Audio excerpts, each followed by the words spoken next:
Yang selanjutnya adalah tentang kecerahan. Nah, kecerahan ini bisa kita lihat ada yang kecerahan karena fitoplankton ataupun plankton, ada juga karena suspended soil, ya. Kita harus perhatikan tergantung sistem apa yang dipakai.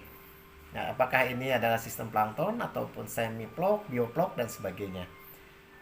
Yang pasti kecerahan yang optimum baik itu fitoplankton maupun dari vlog ataupun suspended itu 25 sampai 35 cm. Ya. Nah, kalau kita temukan di lapangan 30 cm tergolong baik. 20 cm ini adalah kecerahan yang boleh dikatakan terlalu rendah, ya. Jadi eh, intensitas matahari itu betul-betul hanya sampai di 20 cm, nggak sampai ke bawah, ya. Dan kendala yang terjadi dengan kecerahan yang rendah ini, kalau dengan sistem plankton biasanya fluktuasi DO yang cukup tinggi, ya. Di siang hari mungkin DO bisa sampai 8, 9, malam hari mungkin bisa di bawah 2. Terutama kalau itu ditumbuhi oleh plankton dari jenis blue green algae, ya, plankton-plankton yang besar. Itu ada plankton seperti Oscillatoria, Limbia, Microcystis, ya. Itu berbahaya juga, bisa mengeluarkan lendir, ya. Dan kemudian berpengaruh juga terhadap fluktuasi pH. Range pH-nya semakin tinggi antara pagi dengan siang. Kemudian alkalinitas juga terpengaruh. Nah, bagaimana tindakan ini? Encerkan, ya, ganti air. Kemudian bisa diaerasi, penambahan kincir, dan juga masukkan probiotik. Bisa juga dengan menggunakan bahan-bahan kimia, ya, untuk bisa melisis plankton. Cuma yang pada saat ini yang bisa direkomendasikan ataupun yang lebih aman dilakukan adalah dengan pengenceran, misalnya dengan ganti air, overflow, ya, dengan masuk sambil buang, ya. Pada saat malam hari kita buang dasarnya karena fitoplankton berada di dasar. Kalau siang hari dibuang atasnya, ya, kemudian sambil masuk air. Kemudian aplikasikan juga probiotik yang bisa melisis plankton, ya. Nah, kemudian kalau kita temukan 40 cm, nah ini boleh dikatakan tinggi, tapi sebagian petambak 40 cm ini juga boleh dikatakan satu kecerahan yang ideal. Dan ini juga sebetulnya kita lihat berapa tinggi airnya. Jadi kalau saya mungkin lebih cenderung mengatakan 40% atau 30%, bukan senti lagi. Jadi kalau misalnya air 1 meter di 30% berarti kan 30 cm. Nah, itu adalah yang ideal. Tapi kalau misalnya di 120 cm tinggi air, berarti kalau misalnya 30% itu adalah sekitar 36. Nah, kalau misalnya 1,5 meter 30% berarti sekitar 45 cm. Jadi lebih mudah kita menganalisa ataupun menyamakan persepsi kita di sini. Yang baik sebetulnya ada persentase, ya. Jadi kalau ini adalah ukuran untuk di kolam yang kurang lebih 1 meter. Nah, di tinggi air biasanya nafsu makan juga agak terganggu kalau terutama dengan sistem plankton, ya. Tindakannya, ya, kita melakukan pemupukan dengan memberikan fermentasi dari bahan-bahan karbon misalnya, ya. Di situ ada molase, ada dedak mungkin, ya. Ada bahan-bahan lain yang kemudian ditambahkan juga dengan vermipan mungkin ataupun dengan probiotik. Dan kalau 50 cm ini terlalu tinggi. Ini apalagi kalau terjadi tiba-tiba, istilahnya ngeplong. Nah, ini perhatikan. Jadi kalau ini sampai ngeplong, ini akan mengakibatkan terjadi fluktuasi pH yang cukup tinggi sehingga menjadi pemicu udang stres, sakit, ya. Mungkin bisa jadi WFD, white fishes disease, ya. kemudian mio juga bisa muncul di sini. Jadi biasanya kalau dengan sistem plankton dengan kecerahan yang seperti ini dilakukan lagi pemupukan, fermentasi ataupun dimasukkan lagi air, ditambah ataupun ditinggikan airnya. Nah, selanjutnya adalah warna air. Nah, warna air ini yang mudah kita perhatikan, yang baik untuk udang biasanya adalah yang muda-muda, ya, baik itu coklat muda ataupun hijau muda, ya. Warna air yang baik, kalau misalnya yang coklat muda itu biasanya didominasi oleh diatom, dan biasanya udang tuh cepat sekali besarnya, ya, pada kondisi air yang warnanya coklat muda. Ya, kemudian coklat keruh biasanya oleh suspendik, ya, plok. Kemudian kalau yang warna hijau muda itu biasanya oleh dari algae dan diatom, biasanya ya dari chlorophyta, dan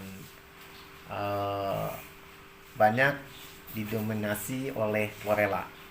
Nah, seperti kita ketahui bahwa chlorella saat ini adalah fitoplankton yang memang cukup baik untuk kualitas air di tambak udang. Nah, kalau kita temukan yang hijau muda atau hijau agak kuning, biasanya ini adalah hal yang memang kita sukai, ya, kita tindakannya kita jaga. Kemudian agak kemerahan, nah ini hati-hati karena ini biasanya ada dinoflagellata, ya, dari jenis-jenis diatom dan dinoflagellata ini ada yang beracun, ya, apalagi pada saat mati itu akan mengeluarkan racun. Dan juga ada jenis yang mempunyai flagel, kemudian ada yang seperti duri, ini berbahaya buat insang udang, ya, sehingga biasanya kalau yang kemerahan itu banyak terjadi ataupun kita temukan mortalitas ataupun kematian yang cukup dominan, ya.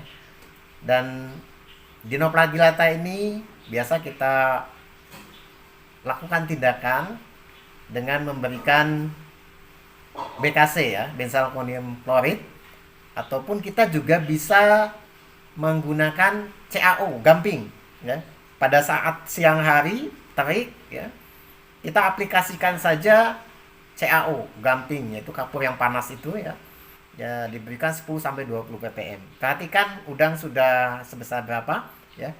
Kalau udang udah di 10 graman, insya Allah 10 ppm itu aman, ya. Kemudian ganti air, ya, sipon, karena ada sebagian plankton yang mati atau dinoflagellata yang mati, kita harus bersihkan. Kemudian bisa diaplikasikan probiotik. Nah, kalau kita ketemukan air yang warna kekuningan, ya, ini didominasi oleh algae yang warna kuning, ini biasanya kurang subur, ya.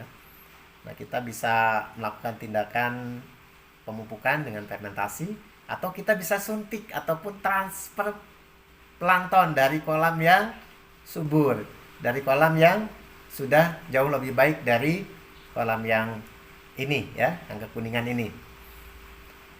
Nah, kita temukan coklat keruh, ya, coklat keruh atau mungkin kita lebih familiar dikatakan air banjir, ya. Nah, biasanya dari sistem blok ini kita temui, ya, dan biasanya ini baik, ya. Dissolve oksigen cukup, kemudian alkalinitas juga insya Allah cukup baik, ya. Dan perhatikan, memang biasanya nitrit, amonia itu agak tinggi. Alkalinitas juga memang biasanya agak menurun, nah, dengan kondisi ini. Nah, sehingga kita perlu melakukan tindakan pemberian karbon, ya, pemberian aerasi, kemudian pemberian mineral ataupun kapur-kapuran. Jadi kita harus jaga dengan kondisi air coklat ini memang baik, ya. Tapi harus kita perhatikan tentang DO, alkalinitas, nitrit, nitrat, amonia, ya. Dan tindakan kita, ya, kita berikan molase misalnya, ataupun karbon yang lain, gula juga bisa, ya. aerasi, kemudian kapur-kapuran, mineral. Ya. Selanjutnya, kalau kita ketemukan kehitaman, nah biasanya ini kurang baik ya. Ini biasanya terjadi transisi plankton. Ya. TOM atau total organic material biasanya juga sini tinggi. Tapi kita pun sering menemukan dalam kondisi ini udang makannya baik. Nah, yang pasti kita harus siap-siap bahwa suatu saat kalau kondisinya tidak menguntungkan, ini bisa berbalik, makannya langsung drop ya. Nah, jadi ganti air kita coba lakukan, kemudian aplikasikan probiotik, kapur ya. Mineral juga bisa kita masukkan lagi ke sini ya. Dan yang terakhir biasa kita temui adalah hijau tua. Nah, inilah yang sangat-sangat tidak disukai biasanya, hijau botol itu ya. Nah, ini didominasi biasanya oleh blue green algae, ya, alga hijau biru ya. Jadi jenis plankton yang memang kurang disukai ya. Seperti tadi saya katakan bahwa di sini ada seperti plankton-plankton hijau biru ya, cyanophyta, ada Lingia, ada Microcystis, ada Oscillatoria, yang ini sangat mempengaruhi kualitas air, terutama pH dan DO-nya terjadi fluktuasi yang cukup tinggi. Jadi bagusnya adalah kita coba ganti air pelan-pelan, ya hati-hati ya. Kemudian juga bisa kita aplikasikan kapur ya untuk melisisnya. Dan kalau biasanya kalau warna hijau kita mau geser ke warna coklat, itu kita memberikan kapur kaptan ya, CaCO3 itu 2 kali ya, pagi dan siang hari. Jadi untuk menutup biar tidak terlalu masuk intensitas cahaya matahari yang memberikan kesuburannya, sehingga nanti sedikit demi sedikit akan lisis.